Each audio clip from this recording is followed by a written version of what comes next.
openers.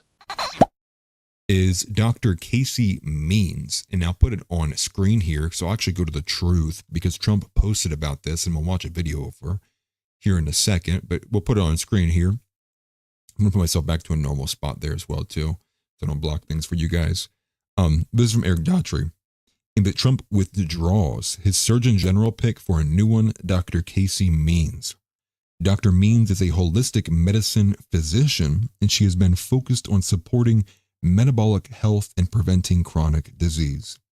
Casey has impeccable MAHA credentials and will work closely with our wonderful Secretary of Health and Human Services, RFK Jr., to ensure a successful implementation of our agenda in order to reverse the chronic disease epidemic and ensure great health in the future for all Americans. That's basically his truth there. That's who it is, right? I think she does look a little bit better than the other girl did. Just as a guy, just throwing it out there. But that was basically his truth here. But again, not like it's going to be a direct replacement and Janette just goes nowhere. He does write in the very last sentence here that Dr. Janette Nesheiwat will be working in another capacity at HHS. So she's basically just not going to be the face there. The face will be somebody that everyone is a lot more willing to have. I think maybe the better word, or definitely, in my opinion, should have been the original nominee in the first place. But what we do have for a bit of a bit of an icebreaker, get to know your partner, guys. This is a video from Benny Johnson, and it's a nice 6-minute clip of her basically just going off on all the things that she sees as problems and just with health in general, as well as health as the government handles it, and then so on and so forth, a few more there too.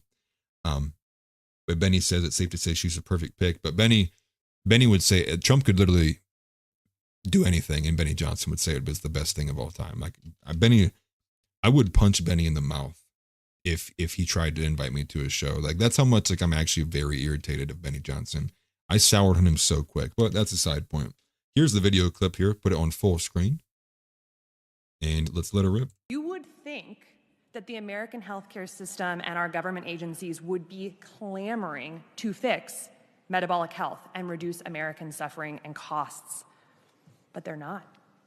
They are deafeningly silent about metabolic dysfunction and its known causes. It's not an overstatement to say that I learned virtually nothing at Stanford Medical School about the tens of thousands of scientific papers that elucidate these root causes of why American health is plummeting and how environmental factors are causing it. You hear that vocabulary? Elucidate. Elucidate. Everybody in chat, well, don't leave the show, obviously. Familiarize yourself with that term. Elucidate. Like, man, dude, I'm going to add that in my vocabulary so I can sound smart like she does. For instance, in medical school, I did not learn that for each additional serving of ultra-processed food we eat, early mortality increases by 18%. This now makes up 67% of the foods our kids are eating. I took 0 nutrition courses in medical school. I didn't learn that 82% of independently funded studies show harm from processed food, while 93% of industry-sponsored studies reflect no harm. In medical school, I didn't learn that 95% of the people who created the recent USDA food guidelines for America had significant conflicts of interest with the food industry. I did not learn that 1 billion pounds of synthetic pesticides are being sprayed on our food every single year. 99% of the farmland in the United States is sprayed with synthetic pesticides, many from China and Germany. And the Monsanto thing has been going on since I was alive. That was kind of like my moment of the red pill being opened up to me was when my dad was basically explaining to me Monsanto and Roundup and GMOs and crossbreeding. And to me, that's like an 8-year-old listening to him. He'd turn down Glenn Beck for a little bit and he's like, son, let me tell you about Monsanto. And it's I'm like, what? What? As a kid, I'm like, what? Our food's fake? They take farmers' farmland? What? Obama wasn't even an American citizen? What are you saying right now, Dad? Like that was kind of like my intro into politics from that perspective. Visible, tasteless chemicals are strongly linked to autism, ADHD, sex hormone disruption, thyroid disease, sperm dysfunction, Alzheimer's, dementia, birth defects, cancer, obesity, liver dysfunction, female infertility, and more, all by hurting our metabolic health. I did not learn that the 8 billion tons of plastic that have been produced just in the last 100 years, plastic was only invented about 100 years ago, are being broken down into microplastics that are now filling our food, our water, and we are now even inhaling them in our air. And that very recent research from just the past couple of months tells us that now about 0.5% of our brains by weight are now plastic. I didn't learn that there are more than 80,000 toxins. She said, what did she just say? 0.5% of our brains are now plastic? That's how saturated it is? Hold on, dude. Oh, bro. Please, Lord, dude. I swear I misheard her. Into microplastics that are now filling our food, our water, and we are now even inhaling them in our air. And that very recent research from just the past couple of months tells us that now about 0.5% of our brains by weight are now plastic. I don't know how to feel about that. Like, I already knew it was in the balls. Like, so what's the estimate then? What's the rate of this happening, right? Like, oh my gosh. Like, what's the long, like, what, on a 20-year basis, does it go to 1%? Or in 20-year timeline, does it go to 3%? Like, what? Like, this is insane. That's unreal. Oh my gosh, man. That's insane. I'm curious. Like, I want to know what the timeline is on that with the microplastics. Like, what does that percentage jump to even by next year? If it goes to like 0.5 to like, you know, maybe it doesn't even go to 0.6 in a year, like, okay. But if we're looking at like, it goes from 0.5 to like 0.8 by next year, like, oh yeah, dude, we got to massively start pulling this stuff back immediately, because that is aggressive. And that's literally one variable. The microplastics is one variable. That's got to get pulled back, because we don't even have a solution right now for brake dust penetrating people's lungs. I mean, like, if you live in an urban area and you don't smoke, you still are you have a high chance of ending up with things like pop lung just because of how much brake dust is in those urban areas. That's crazy. I mean, and for one, glad that she got the job too. I mean, like, this sounds like the perfect person to be putting in there as a surgeon general instead of, you know, the whatever that wacky, you know, Doodle Bob creation who was in there under Biden. And then obviously definitely not the pro-COVID lady either. But okay, let's keep going. It probably gets worse. I didn't learn that there are more than 80,000 toxins that have entered our food, water, air, and homes by industry, many of which are banned in Europe. And they are known to alter our gene expression, alter our microbiome composition and the lining of our gut, and disrupt our hormones. I didn't learn that heavy metals like aluminum and lead are present in our food, our baby formula, personal care products, our soil, and many of the mandated medications like vaccines, and that these metals are neurotoxic and inflammatory. I didn't learn that the average American walks a paltry 3,500 steps per day, even though we know, based on science and top journals, that simply walking 7,000 steps a day slashes by 40 to 60% our risk of Alzheimer's, dementia, type 2 diabetes, cancer, and obesity. Okay. Did she just say 35 steps a day? There's no way, dude. Please. There's no way. There's just no way. This is, I mean, okay. There's. Are neurotoxic and inflammatory. I didn't learn that the average American walks a paltry 3,500 steps per day, even though we know, based on science and top journals, that walking simply 3,500 is so much better than what I thought she said. That one, okay, I did mishear that one. Because I heard 35. Like, dude, bro, that's like you made one trip to your refrigerator and back a day. Like, that's aggressive. Simply walking 7,000 steps a day slashes by 40 to 60% our risk of Alzheimer's, dementia, type 2 diabetes, cancer, and obesity. I certainly did not learn that medical error And medications are the third leading cause of death in the United States. I didn't learn that just 5 nights of sleep deprivation can induce full-blown prediabetes. I learned nothing about sleep, and we're getting about 20% less sleep on average than we were 100 years ago. I didn't learn that American children are getting less time outdoors now than a maximum security prisoner. And on average, adults spend 93% of their time indoors, even though we know from the science that separation from sunlight destroys our circadian biology, and circadian biology dictates our cellular biology. I didn't learn that professional organizations that we get our practice guideline from, like the American Diabetes Association and American Academy of Pediatrics, have taken tens of millions of dollars from Coke, Cadbury, processed food companies, and vaccine manufacturers like Moderna.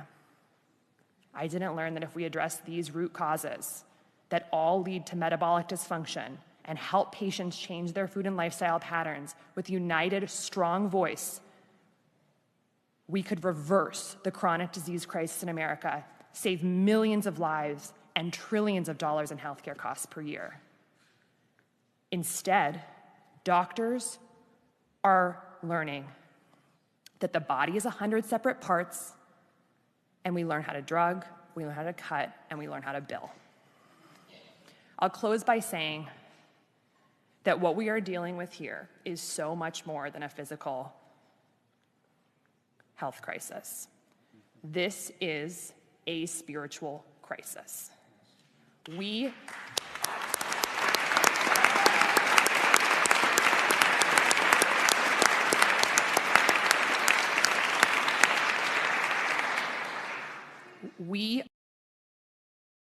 King Silverwing said, what is her name? Her name is Dr. Casey Means. Casey Means. And to think that this entire thing is essentially framed as, this is everything that I didn't learn in the medical field, going through college and residency and all that other random stuff doctors do. I have no idea. That's wild. And especially, I mean, the thing about the sleep and the deprivation, and I mean, all of it is just like, I mean, yeah. Why wouldn't these be things that you would learn about, right? Because you would think that if you were going to school as a doctor, there would probably be a larger emphasis on health trends that they see, because you're going to probably want to prepare the doctors and nurses for health trends that they're predicting to see down the line and what to expect and how they can help alleviate those things. But she makes it seem like they give zero shits about what any kind of health trend there are, and they teach nobody about anything that has any kind of meaning like that. And obviously for good reason, right? I think it's, again, the whole thing is clearly in tandem and has been for some time, you know, with the big pharma, with big food, with all of it, right? Everything kind of coincides with big tech and then big media. Like everything's all has an incestuous relationship with itself, meant to maintain the system that is the thing that's been killing Americans basically since I've been alive, and probably even before then too. The concerted effort, and like what you had mentioned there earlier, I forget who had said it, but to reduce the population. And that's the thing that I always had agreed with Tim Pool about, which is you don't even need a conspiracy. I mean, if you just look at the natural consequences of, say, hey, everyone pushes for pro-abortion with very little restrictions, well, that's going to lead to less people. You push for things like van life and the atomization of the family, and like push for females to go very far into their careers and push off having kids. Well, that ends up with less people. And like every single one of these things you look at, and it ends up the consequence of this policy at large, less people. And then you even had Tucker Carlson on his podcast. Now I forget who it was with specifically, but he even makes the point then, well, you would think then, like, other countries make bad policy decisions. They would think like there'd be a broad range of like these bad policy decisions. But actually, when you look at it, every single country is doing the same kind of things, and they're all kind of copying each other. Now, the point there is like, you would think that all of these idiots who are in these positions of power who make these bad decisions with policy, you think there'd be a range of like how their idiotic policy went this way or an idiotic policy went this way. But no, they are all in the same direction. The river flows one direction. I always say that too. It's like the one thing that has highlighted and been a through line for me for politics for a long time is it is very clear the river has always flown one direction and continues to do so. The same way that we can all easily recognize the majority of our lives, Republicans have been speed bumps and nothing more because the river flows one direction. It continually moves. And with Trump now is seemingly the first time ever where you have gotten someone to at least, at the very minimum, like stop it. Like they're got into the river, they put a dam up and they're just stop it. And we're getting some pushback from that. But when you look around globally, all the trends run the same way. And it's like, that's odd, isn't it? Kind of like there's some kind of global mechanism that's encouraging all of these very similar policies all at the same exact time to have the same direction and the same level of aggression all be coordinated. It's, you have to go the extra layer to kind of add the coordination and add the evil villain to it. But, it's very hard for you to reach the position of like, well, it's not on purpose, but like, if it is, it would make a lot of sense and it goes along with all the evidence that we have of it. But again, I digress. We have a minute left in this video. Let's go back to it because I want to see if she says anything else that's pretty profound here. We are choosing death over light. We are choosing death over life. We are choosing darkness over light for people and the planet, which are inextricably linked. We are choosing to erroneously believe that we are separate from nature and that we can continue to poison nature and then outsmart it. Our path out will be a renewed respect for the miracle of life and a renewed respect for nature. We can restore health to Americans rapidly with smart policy and courageous leadership. We need a return to courage. We need a return to common sense and intuition.